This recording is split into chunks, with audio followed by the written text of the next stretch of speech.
আমি আর আমার বোন এই ছোট বাচ্চাটাকে ঘাপ্পু বলে ডাকছি আদর করে।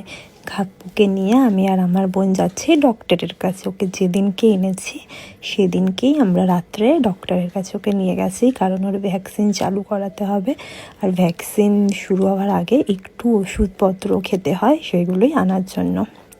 তো আমরা ডক্টরের চেম্বারে পৌঁছে গেছি। চেম্বারে একজন পেশেন্ট ছিল, আমরা তাই বাইরে বসে রয়েছি। ঘাপ্পুকে নিয়ে আমরা একটু ভিডিও করে নিচ্ছি। পুরো চুপচাপ হয়ে গেছে, একটা অচেনা জায়গায় গেছে, ভাবছে কোথায় চলে এলো আমাকে নিয়ে।